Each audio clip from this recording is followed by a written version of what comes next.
I'm here. I officially moved overseas. My life has changed. Ooh, I really should put on a bra. Okay. I don't even know where my bra is. Where is my bra? Oh my god.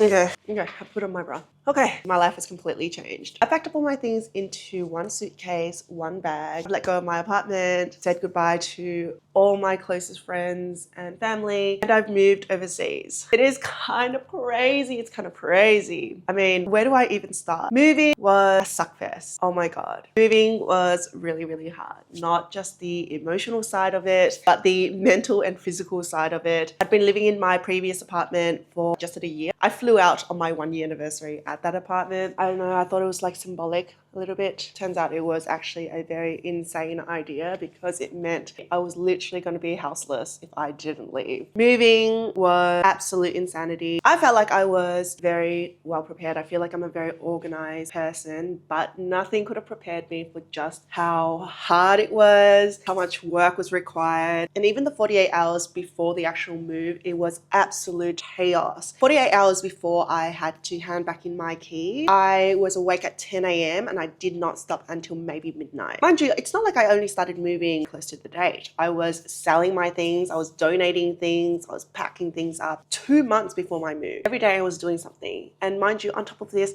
I also had to work. I still had to do my goodbyes, I still had to organize my farewell. I did dinner, I still had a social life, I still had to work on top of all the things that was happening. It also coincided with the fact that Christmas was near. The good and bad is that everyone was free, but it also meant everyone was really busy. It was really hard to line up everyone's schedules. My friends came and helped on the last day. If it wasn't for my friends, there was no way I could have made it. I had multiple breakdowns throughout, clean everything. It was just a lot. I was constantly overwhelmed. I was crying a lot.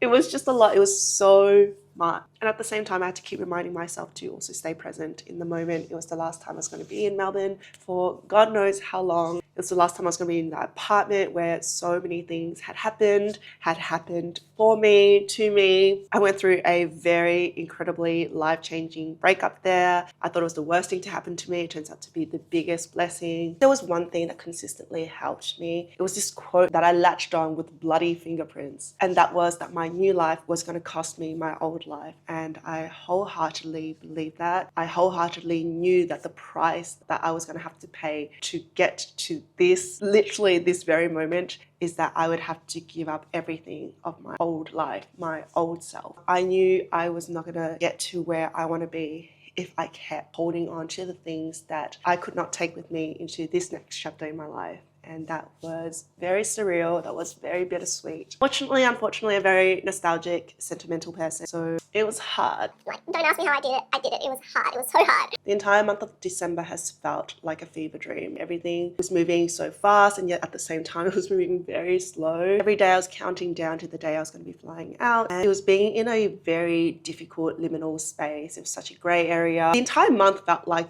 being stuck at the airport. You're not quite at home, but you haven't quite reached the destination that you are supposed to be. I also went to a lot of Christmas parties. It felt very final. It's very bittersweet. Again, cried a lot. Cried a lot this month, I feel. And that's okay. I think it would be weird if I didn't cry. There were moments where I had so many little thoughts where I was like, who am I to think that I can do this? What am I doing? What if I'm not good enough? What if I'm not good enough for this life that I so feel like I want so desperately? It's definitely the imposter syndrome in me. In a way, I think that wonder, all those thoughts can ground you, but you can really spiral if you sort of sink your teeth into it. So I didn't really let myself do that. But I definitely had so many moments where I was like, what if I can't do this? Like, what? Who am I to think that I could do this? Who am I to think that I could uproot my entire life, leave my comfort zone, leave my safety net, leave my people, my community, and move to countries I've never been in? By the way, I'm in Bali, beautiful, and I've never been here, and it's been insane. It's been so good. But who am I to think that I could do this? Who am I? I'm no better than anyone I know. In fact, I know so many people who are better equipped to do this than I am. But I kept going back to that thought that my new life was going to cost my old life. It didn't matter who I was. It mattered that I had this curiosity, this dream, this longing for another world, another place I've never been in, and I had to just listen to that. Like, this vlog is like sort of everywhere, but I feel like it's just a spillage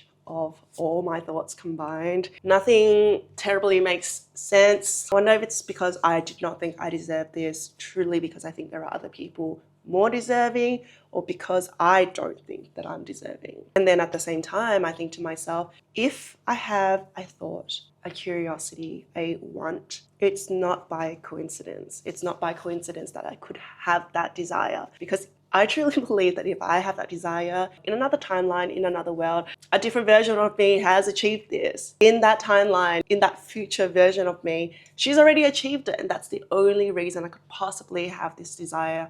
It does not exist in a vacuum. It must come from somewhere.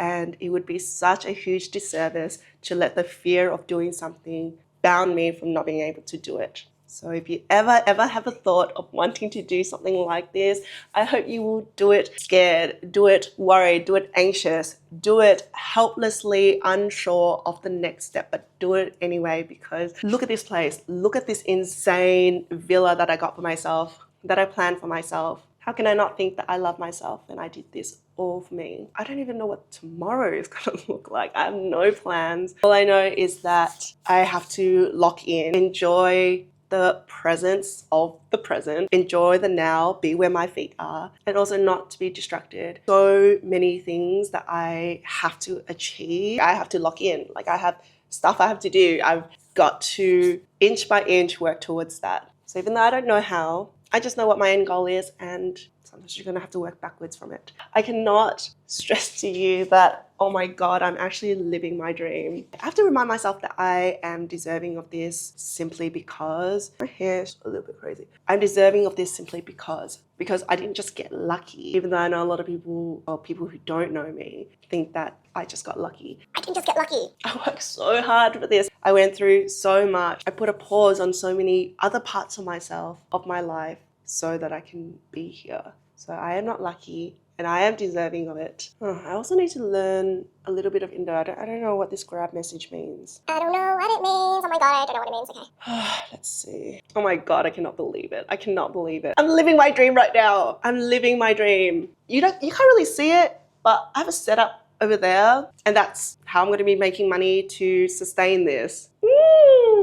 I'm still scared. I'm still terrified. I am happy beyond measure. And as it turns out, I can be all those things all at once. If there is anyone out there who ever wants to do something like this, or even just wants to do something that they are terrified to do, I truly implore you to ignore all the outside voices. The people who care about you may still care about you, but do not be a canvas for their insecurities and worries to be projected on. Know that people can love you and still worry about you. Know that people can love you but will keep you in your comfort zone. Nothing grows there. And so if you are interested, if you are curious about how someone who I don't particularly believe that I am more special than anyone else, better than anyone else, I just think I have not reached my full potential yet. But even just taking this step, I am working towards it. I can feel myself inching towards it, even if I'm on my knees and I'm crawling there. So if you are curious and you want to see how that is going to look like for me,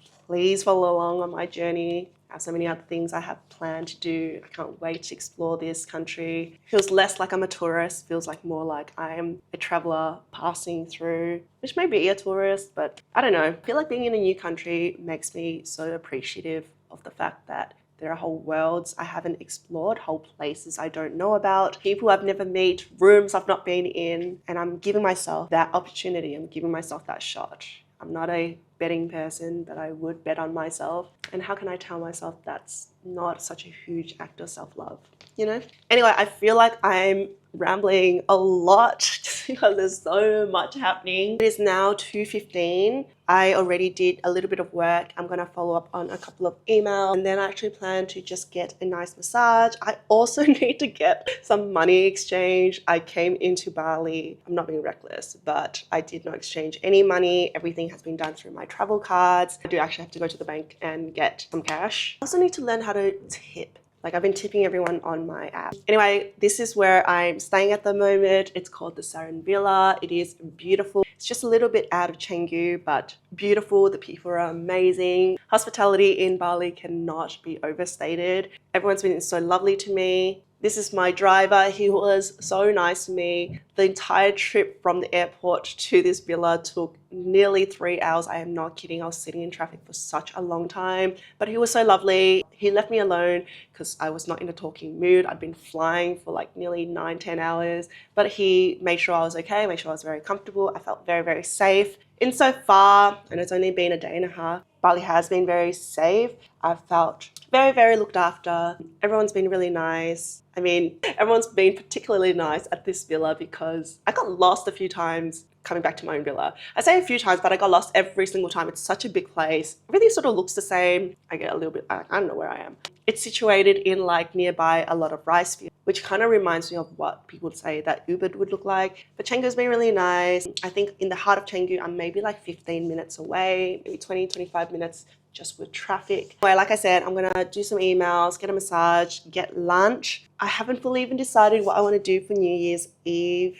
I think I've missed my shot when it comes to getting some tickets to like really nice bars and stuff. I don't drink, so I wouldn't really be enjoying it the way other people enjoy it. So I don't really know. In all honesty, this might sound kind of boring. I actually would be very okay staying in my villa the entire time. New Year's Eve, I'll do a bit of future planning for 2025, put on some music, order in a lot of food and just enjoy myself. But anyway, this is like an ongoing series in my notes for my nomad. So I hope you do follow along. Okay, anyway, love you.